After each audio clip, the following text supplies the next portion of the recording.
আজকে চলে গিয়েছিলাম ফুপ্পিদের বাসায়। আর ফুপ্পিদের বাসায় গিয়ে এত খাবার খেলাম, এত মজা করলাম। আমরা হুটহাট গেলেও যে এত বেশি মজা করতে পারি তা আজকের ব্লগ দেখলে আপনারা নিজেরাই বুঝে যাবেন। হ্যালো এন্ড আসসালামু আলাইকুম, this is me Fatema Ahmedia and welcome back to my beautiful life. হুট করে আম্মা বলল চলো ফুপ্পিদের বাসা থেকে ঘুরে আসি। ফুপ্পিদের বাসায় যেতেই দেখি বাসায় গেস্ট আসছিল, আমার ভাগ্নির শ্বশুর বাড়ি থেকে সবাই আসছিল। এই দাদুর সাথে অনেকক্ষণ কথা বলছিলাম আর পাশে ছিল ভাগ্নির শাশুড়ি আর নানি শাশুড়ি। তাদের সাথে আমরা আলাপ আলোচনা করছিলাম। এটা হচ্ছে আমার দাদু। আমার দাদু আমাদের দেখলে অনেক বেশি খুশি হয়ে যায়, আমার সাথে কথা বলছিল। যার পরে আমার তনু আপু আমাকে দিয়ে দিল ট্যাঙ্গের শরবত, কারণ সেদিন অনেক গরম ছিল। তারপর ফুপ্পি তনু আপুরা সবাই নাস্তা সাজাচ্ছিল গেস্টের জন্য, তো তনু আপু আমাকে আমসরটা দিল।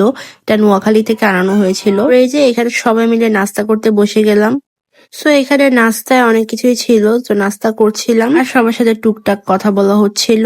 আমি আমার বোনদের এখানে মিস করছিলাম, বিকজ ওরা দুজনে ছিল না। একজন নানু বাসায় গিয়েছে আর একজন মেবি উপরে ছিল। এই ঘরে দাদুর সাথে বসেছিলাম, দাদুকে ফ্রুটস দেওয়া হয়েছে। দাদু আমাদের কি খাওয়াচ্ছিল যে তোমরা খাও। আর এটা ছিল আমার ফুফাতো ভাই, ওর সাথেও আমরা মজা করছিলাম। মালাই চপ দিল, এই মালাই চপও খেলাম। তারপর ফাইনালি আমার ছোট বোন আসছে, আরেকটা বোন লামিসা, ও নানু বাসা থেকে ফোন দিয়েছে আসতেছে। ওদের ছাড়া আসলে একদমই মজা লাগে না, মরা লাগে আমার কাছে। এই যে তনু আপু চা দিল, চা খাচ্ছিলাম। চা ছাড়া তো সন্ধ্যায় ইভিনিং কোনোভাবেই হয় না আমাদের। তারপরে এই যে আমরা সবাই মিলে এখানে কথা বলছিলাম। আমার বোনও চলে আসছে নানু বাসা থেকে, এন্ড আমরা তিনজন এরকম গোল হয়ে সবসময় আড্ডা দেই। আমার ভাগ্নি রুবাইয়া মিসিং ছিল, ওর শ্বশুর বাসা থেকে সবাই আসছে, দেখছে ও একটু ব্যস্ত ছিল। কিন্তু এখানে আমরা সবাই মিলে দাদু আম্মু আমরা মিলে অনেকক্ষণ আলাপ আলোচনা করছিলাম। এর মাঝে একটা ককরোচ মানে তেলাপোকা উড়ে আসছিল, আর আমরা দেখেন দৌড় মারতে মারতে বাইরে চলে আসছি আর হাসতে হাসতে এখানে অজ্ঞান হয়ে যাচ্ছিলাম। তারপর আমাদের ফোপ্পা কি করছিল, ওই তেলাপোকা ধরে আমাদের গায়ে ছুড়ার লাইক অ্যাক্টিং করছিল। আমরা ভয়ে উপরে দৌড় দিয়েছিলাম, আবার নিচে নামলাম। একটা হাসাহাসি অবস্থা।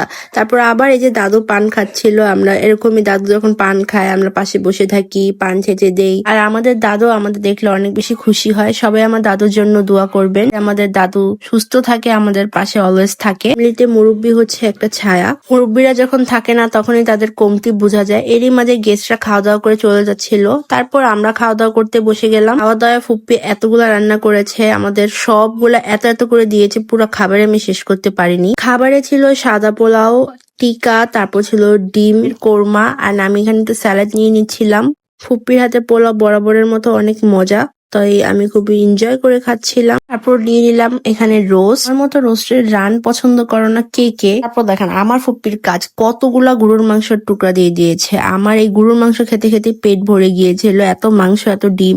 তাই পোলাও আমি টোটালি শেষই করতে পারিনি, কারণ পেটে এক চিমটিও জায়গা ছিল না। তারপর খাওয়া দাওয়া শেষ করে আমরা উঠে গেলাম। প্রেশার বেশ